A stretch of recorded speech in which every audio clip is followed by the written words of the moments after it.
Fala pessoal, tudo bem com vocês? Deu Corinthians no derby 2-0, gols de Garro e Yuri. Não é que o Ramon acertou, já o Abel nem tanto. Vamos falar sobre esse jogo? Que vitória, meus amigos do Timão! Chega mais, eu sou o Chico Garcia, inscreva-se no canal e vamos juntos.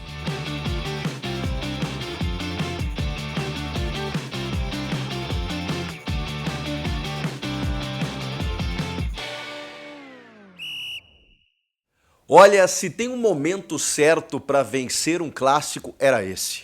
No momento em que o Corinthians precisava despachar qualquer flerte com o rebaixamento, veio uma vitória fundamental. Mais do que isso, a terceira consecutiva no campeonato, time chegando a 38 pontos e começando a respirar. Faltam 5 jogos ainda, 6 na verdade, né? 6 jogos para que o Corinthians possa definitivamente até brigar por coisas maiores, quem sabe? É isso que representa uma vitória desse tamanho. O jogo mais difícil daqui até o fim do campeonato e o Corinthians venceu.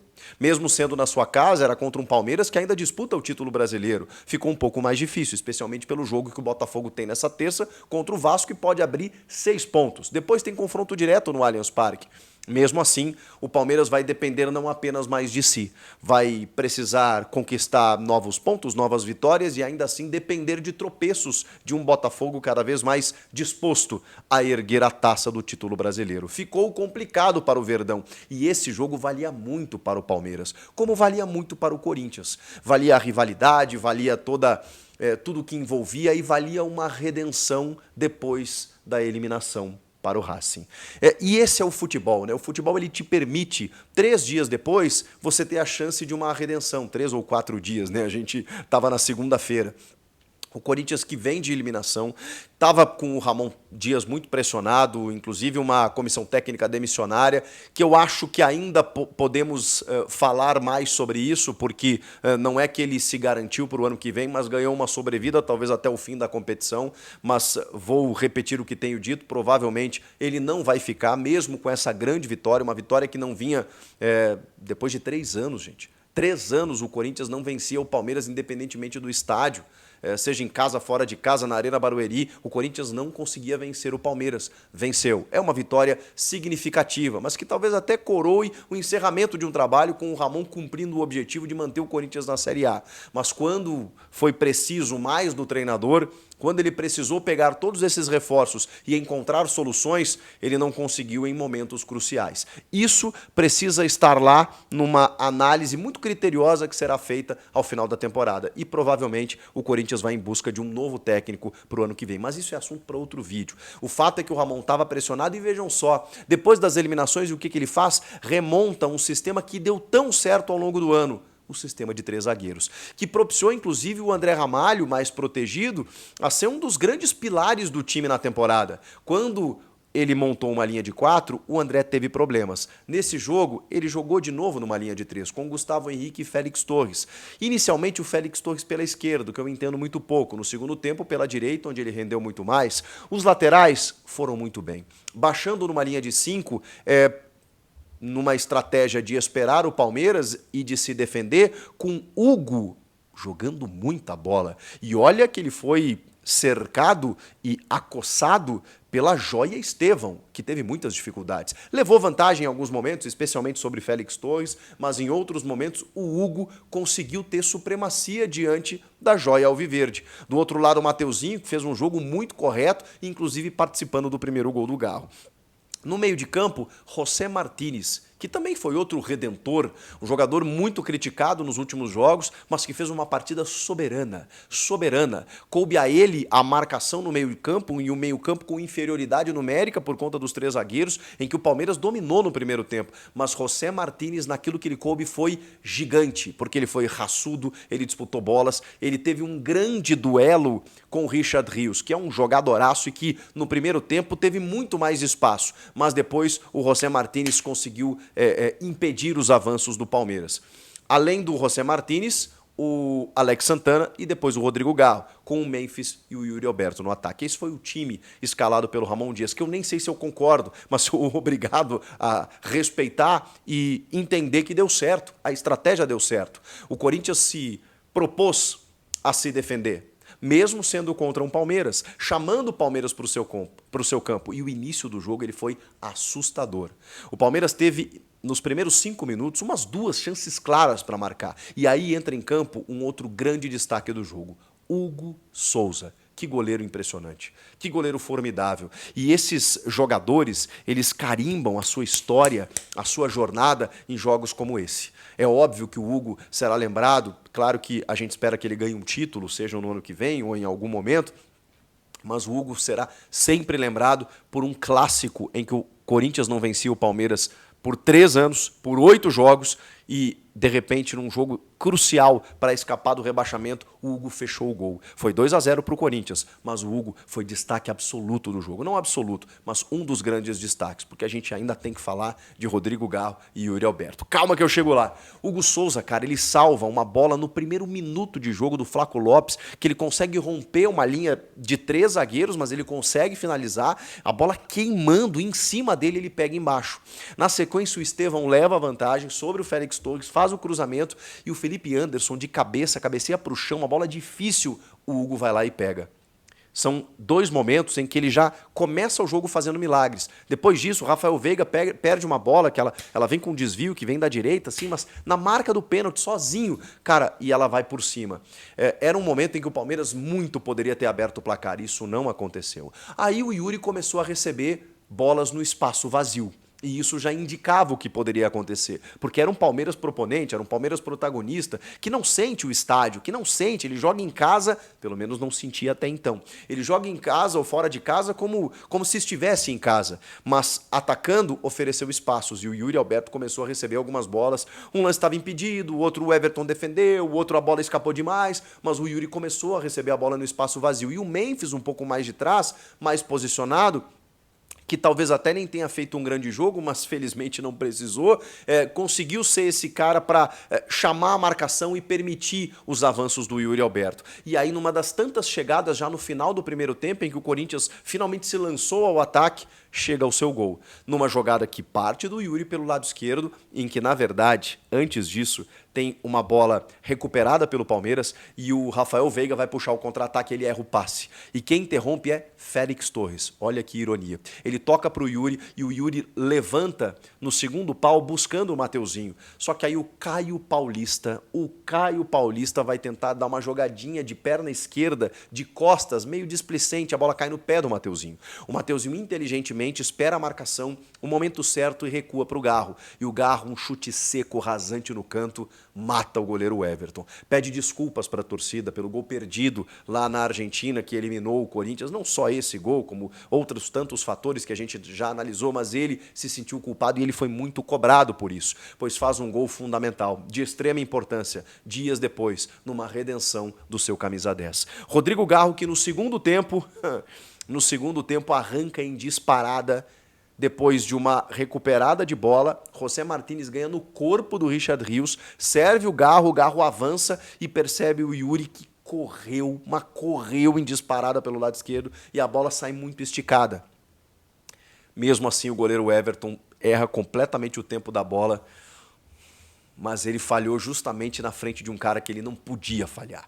Porque se tem um cara que acreditou naquela bola e que acreditaria naquela bola até o fim, até a bola sair de campo, seria o Yuri Alberto. Talvez outro jogador desistisse no meio do caminho, fosse entender que o goleiro fosse pegar, não tentaria correr até o fim para não se desgastar. Não, o Yuri Alberto. O Yuri Alberto, ele não para de correr, ele não desiste da jogada e ele foi até o fim para fazer o segundo gol. Se tem um cara que merecia fazer esse gol, é o senhor Yuri Alberto, que nunca baixou a cabeça, ou até mesmo quando baixou por conta de tantas críticas e tal, logo na sequência ergueu e voltou a trabalhar. Ele merece demais, cara, o camisa 9, que é o 3º maior artilheiro da Neoquímica Arena com 31 gols. Esse cara merece e ele faz o gol, é coroado com gol por tudo que correu. E olha que eu vou dizer, hein?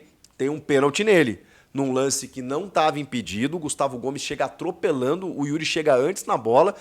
Inicialmente havia um impedimento, né, marcado pelo Bandeira, mas no replay a gente vê que não tá. Porque o VAR não chamou? Não sei. A arbitragem ela não foi ruim como um todo, mas esse lance poderia resultar em mais um gol do Corinthians, só para vocês terem uma ideia. E por que isso acontece? Porque depois do segundo gol, 10 minutos, o Palmeiras simplesmente para de jogar. para de jogar. Sente muito a pressão, o gol, o clima do estádio e tudo mais.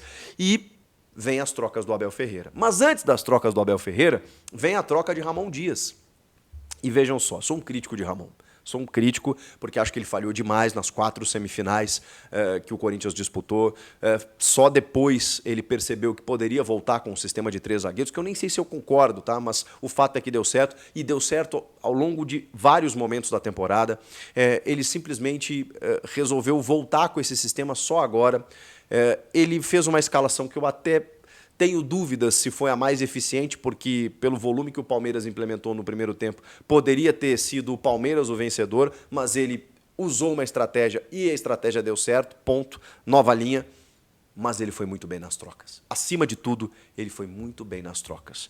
Porque aí quando o André Ramalho sente, o jogo já está 1-0, favorável ao Corinthians, ele se sente confortável, o que ele faz? Coloca o Ranielli. Colocando o Ranielli é um híbrido. Ele pode ser um volante, mas ele baixa também como um terceiro zagueiro. E aí ele joga o Félix Torres para a direita, onde ele joga melhor, onde ele se sente mais à vontade, inclusive na sua seleção, e o Gustavo Henrique na esquerda. Pronto. Baixando os laterais, o Corinthians foi muito mais consistente defensivamente a partir da entrada do Ranielli, porque o Martínez continuou em campo. E o Martínez, inclusive, puxou contra-ataque nesse segundo gol, ou seja, o jogo estava propício dentro da estratégia montada. Ele também tirou o Alex Santana, que ok, é um jogador titular, mas ele está voltando de lesão, de um longo tempo parado, 2, 3 meses afastado, está no terceiro jogo dele, entra o Carrilho, que é um outro grande jogador. Depois entra o Bidon, que tem condução de bola, que poderia aproveitar os espaços oferecidos pelo Palmeiras, que naquele momento atacava. Tudo certo, o Ramon fez tudo certo. E aí lá no momento, talvez, eu não tiraria, porque ele tira o Memphis para botar o Bidon, né, deixa só o Yuri para justamente apostar nesse contra-ataque. Aí depois lá ele tira o Yuri para botar o Romero. Talvez eu não botasse o Romero, talvez eu botasse o Thales para puxar contra-ataque, mas beleza, não dá para discordar, porque de resto ele fez absolutamente tudo certo. Já o Abel Ferreira tira muito cedo do jogo o menino Estevão. O Estevão estava tendo dificuldades. Gente, é do Estevão que eu espero diferente. Embora tem uma troca que ele fez, na verdade eu entendo ele ter tirado o Caio Paulista, botado o Vanderlan e ter tirado quem que ele tirou para botar o Dudu? O Felipe Anderson, né? E colocado o Dudu. O Dudu entrou bem demais. Aliás, eu não entendo o Dudu reserva desse time. Só pode ser uma perseguição do Abel, alguma questão aí que a gente já falou. O Dudu se inviabilizou quando aceitou a proposta do Cruzeiro e depois voltou atrás, mas o Dudu joga muito mais do que qualquer outro jogador do Palmeiras, ainda mais contra o Corinthians, ainda mais clássico, né? Jogo grande, ele adora. Ele entrou fazendo um barulho pelo lado esquerdo. É dele um cruzamento em que o Rony, que também entrou no lugar do Flaco Lopes, cabeceia e o Hugo faz mais um milagre. Então assim, o Hugo decidiu quando estava 0-0 e o Hugo decidiu quando estava 2-0. Isso é goleiro. Isso é goleiro grande, porque ele resolve. Mesmo quando o teu time está bem, a bola chegou, quando ele é exigido, ele vai lá e resolve. O Dudu fez uma jogadaça, fez outras tantas jogadas pelo lado esquerdo, dando um trabalho danado no final do jogo. Tem um chute dele que a bola passa perto. Foi o Dudu. O Dudu, o cara mais perigoso do Palmeiras ainda no segundo tempo, mesmo com um Corinthians ainda muito bem postado. Depois ele atenta até o Gabriel Menino, que entra no lugar do Estevão, inclusive, tem uma cobrança de falta numa bola na trave. O menino está acostumado a jogar clássico, né, desde a base e tal. E o Maurício ainda entrou no lugar do Aníbal Moreno, que tinha cartão amarelo, para tentar algum chute a média distância, mas o Maurício pouco tocou na bola. O Veiga também fez um jogo bem abaixo. O Richard Rios, enquanto o Palmeiras teve a bola, foi um jogador melhor, mas no segundo tempo muito displicente. O fato é que o Palmeiras no segundo tempo teve muitos erros individuais, técnicos, de passe, errou muito. E o Corinthians estava ligado. O Corinthians estava em 220, em 300. O Corinthians estava muito concentrado no jogo, fez os 2 gols, se segurou muito bem e conseguiu a vitória. Uma vitória fundamental, que dá tchau para o Z4, pelo tamanho da vitória, pelo tamanho do adversário, pelo momento da tabela, por uma curva ascendente, por 3 vitórias seguidas, por tudo isso, o Corinthians dá tchau para o Z4 e começa a olhar para cima, para uma vaga na Sul-Americana, porque com vagas que vão se abrir e se somar agora nessa reta final, poxa, escapando do rebaixamento, vai vir uma vaga na Sul-Americana, o que garante um calendário, pelo menos em 2025. Pode vir uma pré-Libertadores sendo G9, a gente vai ter que esperar para ver se vai ser G9? Pode. E aí o Corinthians vai ter que fazer uma reta final agora muito boa, mas esse era o jogo mais difícil e o Corinthians venceu. E venceu bem. Sofreu no primeiro tempo, é verdade, mas venceu bem, dentro de uma estratégia que funcionou. Então, essa reta final pode mostrar ainda coisas melhores para o Corinthians, que ganha um clássico na hora que precisava, 3 anos depois. Que vitória espetacular! E ao Palmeiras, a chance de título parece ter ficado pelo caminho. Ainda tem alguns jogos aí para a gente entender o que vai acontecer, mas o Palmeiras não competiu como deveria, não foi eficiente como poderia. E o Corinthians? O Corinthians entrou para vencer esse derby. E ainda teve a cabeça do porco no meio do campo. Eu nem sei o que falar sobre isso, gente, porque assim, o torcedor do Corinthians está amando isso que aconteceu, o torcedor do Palmeiras e outros torcedores estão horrorizados. Eu, obviamente, não acho isso normal. Eu não sei o que dizer. Eu custei acreditar que era uma cabeça de porco de verdade. Como é que conseguem entrar com uma cabeça de... Entram com cartaz... proíbem cartaz de criança, né? Com dizeres, com mensagens, mas uma cabeça de porco entra. Que loucura. Claro que assim, não agride ninguém, não faz mal para ninguém, né? Provavelmente uma cabeça de porco adquirida num açougue, né? Não foi um maltrato de um animal, provavelmente era um animal feito para alimentação, que já estava morto, né? E tal, e aí a cabeça foi jogada dentro do campo. Se isso pode render punição ao Corinthians, acho que sim, porque vai para a súmula, vai chamar a atenção de todo mundo e, obviamente, o Corinthians pode se complicar. Eu não concordo. Eu acho que tem outras maneiras de você protestar, provocar, brigar, brincar e tal, mas eu sei que o torcedor está adorando essa provocação, então eu vou deixar para vocês. Beleza? Comentem aqui o que vocês acharam de tudo isso. Inscreva-se no canal, hein? Eu volto na próxima. Tchau!